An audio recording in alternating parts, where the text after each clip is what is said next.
मीरा दी सुनदे ने, यतीमां दी नहीं सुनदे। मीर दे दिंदे ने पैसे ते ओह उन्हां दी गल सुन लैंदे ने, यतीम नहीं दे सकदे ते उन्हां दी गल नहीं सुनदे। ओह गरीबां दी गल नहीं सुनदे, ओह गरीबां दी। दिन हो चुके हैं, नहीं पुलिस मदद करन नहीं, सानू खुदा दा वास्ता सानू उन्हां कोलों ना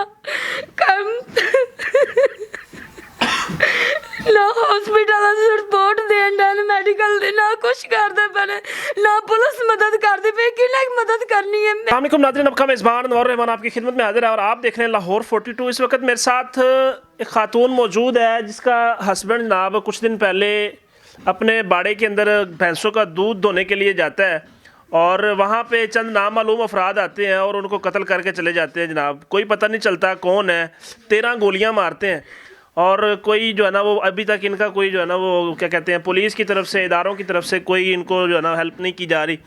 तो इनसे बात करते हैं, ये उनकी बहन है। अस्सलाम वालेकुम। वालेकुम सलाम। कैसी है मेरी बहन? भाई क्या अच्छे होने, मेरे भाई 2 जवान चले गए, पहले एक चला गया और जरा सरबलासी वो चला गया। पुलिस साडी मदद नहीं करती भाई, 6वां दिन हो चुके हैं, नहीं पुलिस मदद करन नहीं, सानू खुदा दा वास्ता सानू उन्हां कोलों ना ना हॉस्पिटल रिपोर्ट देन डैन मेडिकल दी, ना कुछ करदे पे, ना पुलिस मदद करदी पे, किन्ने मदद करनी है। मेरे चलो सीधे यतीमनियां हो गई, बस पीछे मेरे भाई दी बेटियां यतीमनियां, बच्चे यतीम हो गए ने, उन्हां को घर खान लई पैसा नहीं हैगा। उन्होंने कितना पुलिस नूं देना ने, कितना की करना है, पुलिस सुनदी नहीं पई गल साडी। अल्लाह आपको सब्र दे। मुझे ये बताएं कि आपके भाई का कोई किसी के साथ कोई लड़ाई झगड़ा था क्या? मामला? कोई लड़ाई नहीं हुई, कोई कुछ नहीं होया हैगा। मेरे भाई दा कोई लड़ाई नहीं हुई, कोई कुछ नहीं होया हैगा। पता नहीं कौन बंदे थे कौन नहीं, जरा साडे भरा नूं मार के चले गए ने, छन्नी करके 13 गोलियां ला के मेरे भरा नूं चले गए ने। पुलिस आई है? नहीं, पुलिस उधर दी साडे बूहे ते नहीं आई। कहते हैं मौका वारदात देखने के लिए कोई भी नहीं आया हैगा, बस एक दफा आए ने, बाकी नहीं आए साडे पीछे। उन्होंने ये नहीं पूछा मर गया जे कि जिंदा जे तुसी। कि इस खातून का जो सगा भाई है वो कत्ल हुआ है और वो कहते हैं कि घर का सरबराह भी था, उसके 4 जवान बच्चे हैं, ठीक है, बेटियां जवान हैं और वो यतीम हो गई हैं बेचारी। तो नहीं समझ नहीं आती आपको कभी किसी के साथ कोई लड़ाई थी आपके भाई की, क्या मामला था?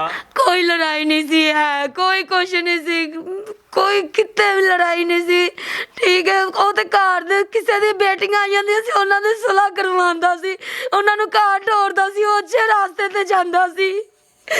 बड़ा पता नहीं केरे भाई ने कौन है कौन नहीं है जिन्हें मेरे भरा दे नाल इंज कीता, उन्होंने छन्नी करके उन्होंने निकल गया। ਉਹ ਸਾਨੂੰ ਬੰਦਾ ਚਾਹੀਦਾ, ਸਾਨੂੰ ਇਨਸਾਫ ਚਾਹੀਦਾ, ਸਾਨੂੰ ਇਨਸਾਫ ਦੇਣ।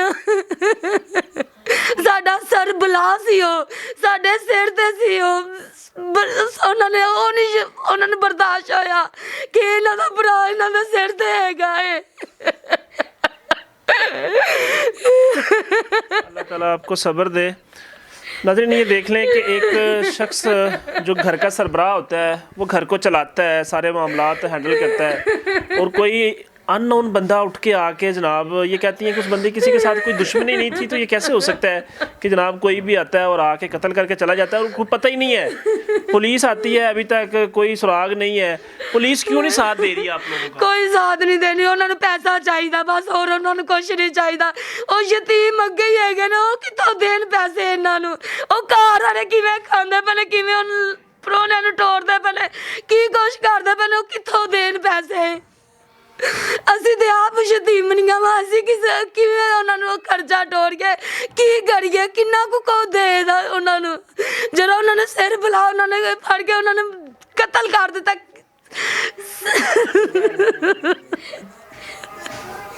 बस सानू इंसाफ चाहिए, सानू इंसाफ चाहिए। पुलिस साडी मदद नहीं करती पई, हॉस्पिटल वाले साडी गल नहीं सुनते सी। क्या नाम क्या था आपके भाई का? इफ्तिखार। इफ्तिखार भोली बोलते थे? हाँ भोला सी कहंदे सी। सही है। क्या आपका भाई को टिकटॉक वगैरह भी सुना बनाता था? नहीं, कुछ नहीं सी बनाता ਉਹਨੂੰ ਇਸ ਟਿਕਟੌਕ ਤੋਂ ਨਫ਼ਰਤ ਸੀ।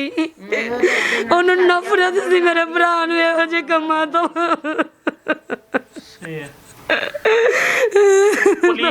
पुलिस के पास कोई गए हैं? पुलिस आती है ऐसे मामलात में? ਪੁਲਿਸ ਦੇ ਕੋਲ ਦੋ ਭਾਈ ਨੇ ਔਰ ਪੁੱਪੋ ਇਹ ਸਾਰੇ ਜਾਂਦੇ ਨੇ। ਉਹ ਕੋਈ ਗੱਲ ਹੀ ਨਹੀਂ ਸਾਡੀ ਸੁਣਦੇ ਪਏ ਯਤੀਮਾਂ ਦੀ। ਉਹ ਮੀਰਾਂ ਦੇ ਘਰ ਜਾਣ ਤੇ ਉਹਨਾਂ ਨੂੰ ਪੈਸੇ ਮਿਲਦੇ ਤੇ ਉਹਨਾਂ ਦੀ ਗੱਲ ਸੁਣਦੇ ਨੇ। ਉਹ ਯਤੀਮਾਂ ਦੀ ਗੱਲ ਨਹੀਂ ਸੁਣਦੇ, ਗਰੀਬਾਂ ਦੀ ਗੱਲ ਨਹੀਂ ਸੁਣਦੇ। ਉਹ ਅਮੀਰਾਂ ਦੀ ਸੁਣਦੇ ਨੇ, ਯਤੀਮਾਂ ਦੀ ਨਹੀਂ ਸੁਣਦੇ।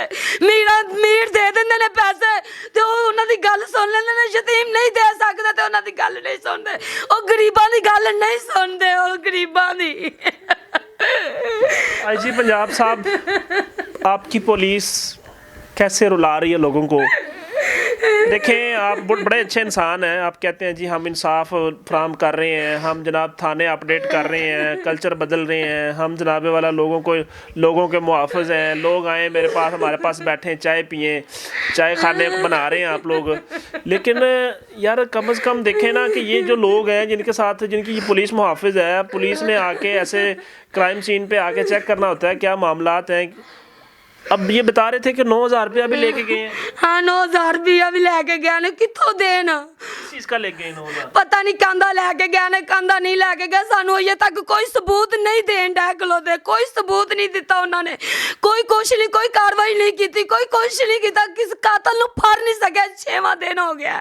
कह रहे हैं 9,000 लेके गए हैं। ये तो वो वाली बात होगी कि आप जनाबे वाला कोई एक्सीडेंट होता है किसी का और रास्ते में जाते हुए जो डकैत होते हैं ना, उनकी जेब में जो बचा खुचा होता है वो भी निकाल लेते हैं। तो ये वो वाली बात है कि इनका सरबराह मर गया, उसके बाद कत्ल कर दिया गया है। उसके बाद उसकी जनाब उनके आके 9,000 रुपया उनसे डिमांड किया गया है कि आप हमें दें, हम जनाब इसका जो है ना वो क्राइम सीन बनाएंगे, ये करेंगे, वो करेंगे। उसके बाद मज़ीद पैसे मांगे जा रहे हैं।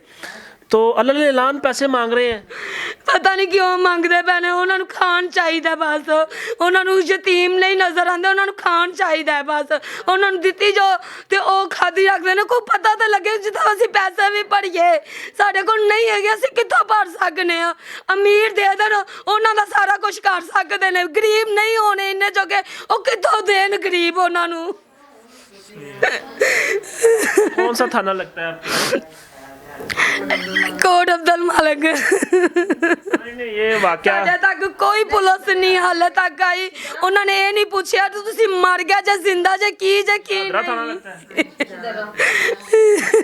शादरा थाना लगता है जनाब। इनको ये सगियां के करीब साडे यतीमां दी सुन लैन। असीं उन्हां नूं यतीम होए नहीं वेख सकदे हैगियां।